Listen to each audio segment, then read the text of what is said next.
Ce n'est pas juste une question de type de personnalité. C'est une empreinte de ton âme. Et si je te disais que ton silence n'est pas une faiblesse, mais une force extraordinaire? Que ces années passées à te demander pourquoi tu ressens tout avec tant d'intensité, pourquoi les foules t'épuisent, pourquoi les conversations superficielles te semblent insupportables, n'étaient pas des signes de dysfonctionnement, mais les symptômes d'un éveil rare. Tu n'as jamais été trop calme. Tu étais en connexion. Tu n'as jamais été mal à l'aise. Tu captais des signaux que les autres ne percevaient pas. Carl Jung n'a jamais qualifié cela de trouble. Il l'a appelé intuition introvertie, une sagesse intérieure profonde qui relie ce que personne ne pense à connecter. C'est un radar à motifs, une boussole de l'âme. Le genre d'esprit visionnaire, souvent incompris mais rarement dans l'erreur. Tu ressens les tempêtes avant qu'elles n'apparaissent. Tu détectes les tensions dans les silences, les changements d'énergie, les non-dits. On te juge intense parce que tu refuses la superficialité. Tu veux du vrai, du profond, du sincère, dans un monde accro au vacarme. Tu n'es pas là pour suivre la masse. Tu es là pour percevoir au-delà, déchiffrer les symboles, diriger depuis l'intérieur. Cette vidéo n'est pas juste un contenu. C'est un miroir pour les esprits les plus rares. Si tu t'es souvent senti à part, c'est peut-être parce que tu n'étais jamais destiné à rentrer dans le moule. Quand la majorité observe la surface, toi tu lis entre les lignes. Tu captes ce que les autres ignorent, une tension, un malaise, un masque émotionnel. Tu entres dans une pièce et ressens l'ambiance comme une vague. Tu sais qui ment, qui a peur, qui souffre en silence. Tout cela, sans un mot. Jung parlait de cette capacité comme d'un pouvoir presque magique. Ton intuition ne réagit pas à la vie, elle la lit comme un texte invisible. Tu connectes des éléments que personne ne relie. Tu n'as pas besoin de preuves, tu ressens la vérité. Tandis que le monde s'agite, toi tu réfléchis, tu planifies, tu avances en silence. Tu n'es pas dans la réaction, tu es dans la construction. Tu joues aux échecs dans un monde de jeux de dames. On te reproche d'être silencieux? Ce n'est pas de la passivité, c'est de l'observation active. Tu analyses, tu ressens, tu anticipes. Et non, tu ne penses pas trop. Tu vois ce que d'autres refusent de voir. Tu n'es pas asocial, ni ennuyeux, encore moins froid, tu es sélectivement social. Et cela demande une intelligence émotionnelle que le monde peine à comprendre. Tu ne cherches pas la foule, tu recherches des connexions profondes. Si ce n'est pas authentique, tu préfères être seul et tu n'as pas à t'en excuser. Pour toi, l'intérieur est un sanctuaire, un espace de création, de réflexion, de guérison. Là où les autres se perdent dans le bruit, toi tu te retrouves dans le calme. Tu n'as pas besoin d'approbation extérieure. Tu cherches l'alignement intérieur. Les autres veulent des likes, tu veux du sens. Ils veulent être vus, tu veux être vrai. Quand on te demande pourquoi tu sembles distant, ce n'est pas de l'indifférence. Tu protèges ton énergie, tu choisis à qui tu ouvres ton espace. Ta solitude n'est pas un isolement, c'est ton refuge sacré. Tu as un don rare, la capacité de te détacher de tes émotions, de sortir de toi-même pour analyser une situation avec clarté. Comme un scientifique dans un laboratoire, tu observes le chaos sans t'y perdre. Tu es à la fois empathique et stratégique.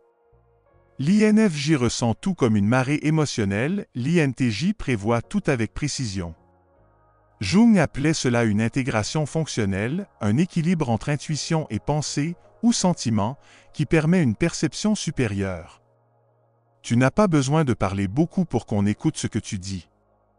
Tu touches juste. Ton silence dit plus que 1000 discours. Tu construis la réalité en arrière-plan. Chaque détail que tu notes, chaque silence que tu respectes, est un indice. Tu crées avec intention, tu anticipes. Tu ne vis pas la vie comme un simple passager, tu la conçois comme un architecte. Tu sens que le monde va trop vite, alors que ton âme cherche à ralentir. Tandis que beaucoup fuient, toi tu cherches. Tu es entouré de bruit, mais très peu de voix parlent la langue de ton cœur. Ce n'est pas une anomalie, c'est un appel de ton âme. Tu ne veux pas aller vite, tu veux aller profond. Tu préfères une vérité inconfortable à un mensonge rassurant. Tu es connecté à quelque chose de plus ancien, de plus vaste, ce que Jung appelait l'inconscient collectif. Tu vois la beauté dans les choses que les autres ignorent, une vieille couverture de livre, un rayon de lumière, un regard qui semble familier. Tu es fait de symboles, de métaphores, d'émotions que d'autres n'ont même pas identifiées. Et oui, parfois, c'est solitaire. Parce que la vérité fait fuir, parce que la profondeur dérange, parce que tu ne rentres pas dans les cases. Mais tu n'es pas là pour t'adapter. Tu es là pour rappeler. Rappeler au monde ce qu'il a oublié, la douceur, l'écoute, la conscience.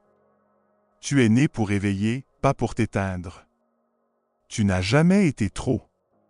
Tu as toujours été pleinement toi. Tu n'es pas étrange. Tu es connecté à une sagesse profonde. Ton énergie est discrète, mais magnétique. Tu n'as pas besoin de crier pour être entendu. Tu n'as pas besoin de t'exposer sans cesse pour exister. Ta force ne réside pas dans le bruit, mais dans la profondeur. Elle se fait sentir, pas imposer. Tu ne réclames pas l'attention. Pourtant, lorsqu'on te croise, on te remarque. Ce n'est ni ta tenue ni tes mots qui frappent, c'est cette présence silencieuse mais intense. Tu dégages quelque chose que les mots ne peuvent capturer. Tu observes plus que tu ne parles. Cette paix intérieure, cette stabilité ancrée, déstabilise ceux qui ne sont pas en paix avec eux-mêmes. Elle attire ceux qui vivent dans la vérité. Car le vrai reconnaît le vrai. Tu n'es pas là pour te montrer, mais pour incarner. Tu n'occupes pas l'espace pour combler le vide. Quand tu t'exprimes, c'est avec intention. Tu ne cherches pas à plaire, tu es déjà aligné avec qui tu es. Tu es une personne qui a fait face à ses ténèbres, reconnu sa lumière et réconcilié ses différentes facettes, l'ombre, l'ego, la personnalité, l'âme. Une telle cohérence intérieure crée une aura unique. On ne sait pas toujours pourquoi on est attiré par toi. On le ressent, c'est tout. Tu n'as rien à prouver. C'est pour cela qu'on se confie à toi. Tu inspires confiance. Tu apaises les âmes blessées et exposes les intentions cachées des manipulateurs. Ton calme n'est pas de la passivité, c'est du pouvoir contenu. Tu es devenu un miroir. Certains y verront de la sérénité, d'autres ce qu'ils fuient. Mais tous sentiront quelque chose. La gloire ne t'a jamais fasciné. Ce que tu cherches, c'est l'impact. Les types INFJ veulent soigner, écouter, transformer.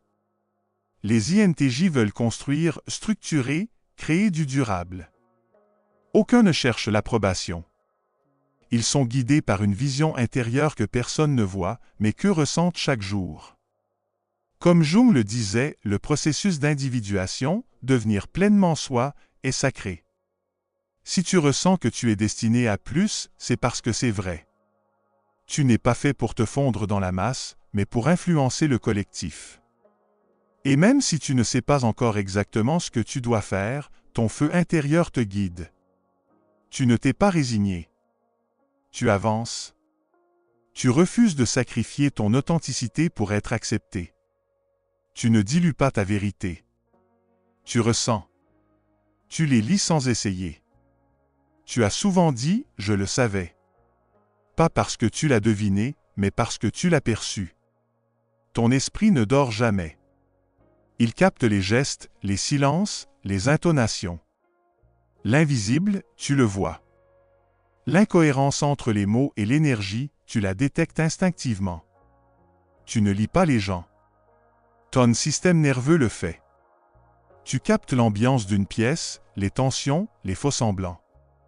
Ce n'est pas de la magie. C'est de la précision. Une forme de vigilance intuitive développée avec le temps. Tu observes quand les autres parlent. Tu repères ce que personne ne remarque. Tu ne fais pas ça pour juger, mais pour te protéger. Tu ajustes ta distance, tu préserves ta paix. Ce n'est pas de la paranoïa. C'est une forme de sagesse émotionnelle. Quand on te demande « Comment tu savais ?» tu souris. Parce que ce n'est pas un don. C'est une attention fine à ce que les autres ignorent. Tu ne cherches pas des réponses faciles. Tu veux comprendre en profondeur. Qui es-tu vraiment, sous les blessures, les attentes, les rôles? Pourquoi ressens-tu si fort? Pourquoi as-tu cette intuition que tu es ici pour une mission encore floue, tu n'acceptes pas la paix factice? Tu veux la vérité, même si elle fait mal. Tu veux guérir en conscience, pas fuir. Tu n'es pas brisé. Tu te transformes. Tu désapprends. Tu retires les masques. Tu questionnes des choses que personne dans ta lignée n'a osé explorer. Oui, c'est épuisant. Oui, c'est solitaire. Mais c'est aussi profond et beau. Parce que tu veux une paix qui libère tout ton être.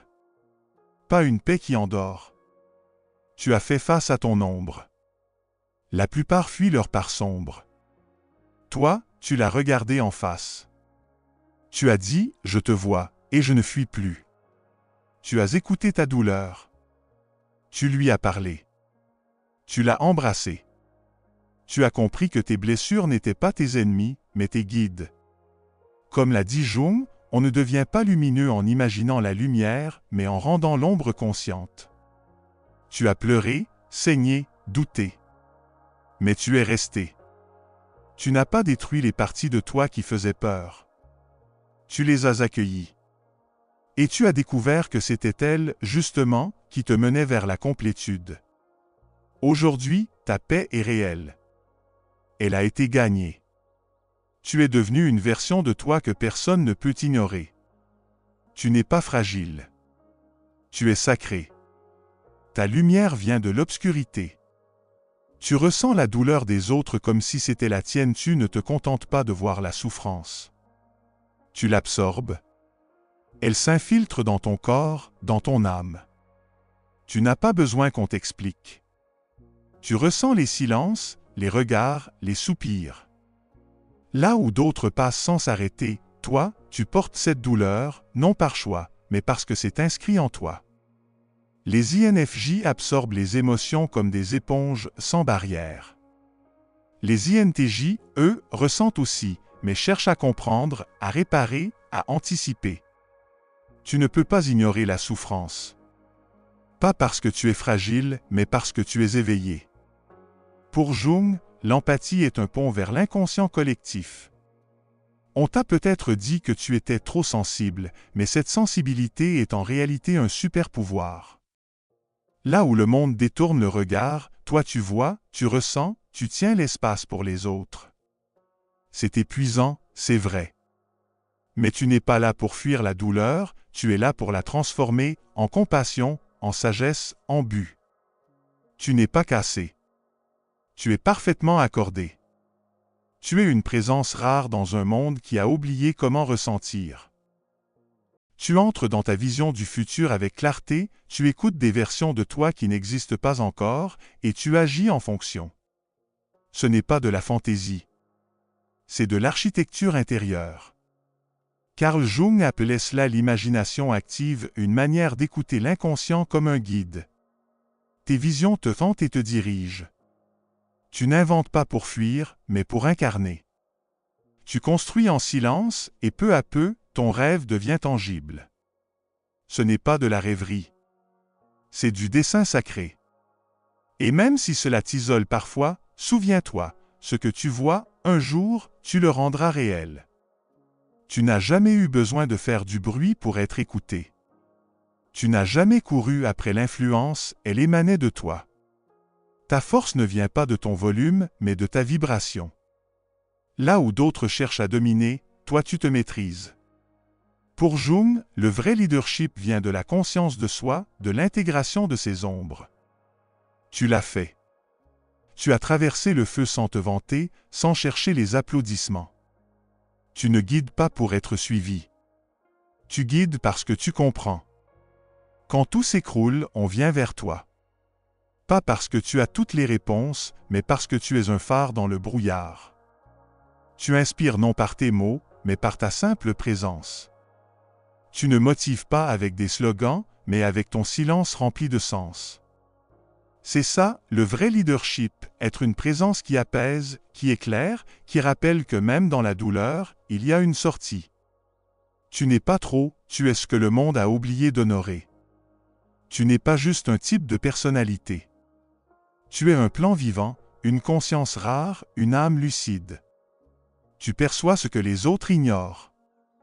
Tu décodes la vie comme un oracle silencieux. Pas pour dominer, mais pour t'aligner. Tu ne vis pas pour être vu, mais pour être vraiment. Tandis que le monde court après l'apparence, toi tu sculptes la vérité à partir du silence. Tu n'es pas fragile, tu es finement accordé. Tu n'es pas ici pour te justifier, mais pour te rappeler. Carl Jung disait que notre monde intérieur est prophétique. Le tien est une boussole pour l'humanité. Tu n'as jamais été destiné à te fondre dans la masse. Tu es là pour réveiller, pour ressentir, pour montrer qu'on peut mener sans bruit. Et si on t'a dit que tu étais trop, sache que tu es exactement ce que ce monde a besoin de retrouver, la profondeur, l'intuition, la sagesse tranquille. Alors ne t'excuse plus. Ancre-toi. Affirme-le, je vois le monde autrement, et je ne m'excuserai plus pour ça.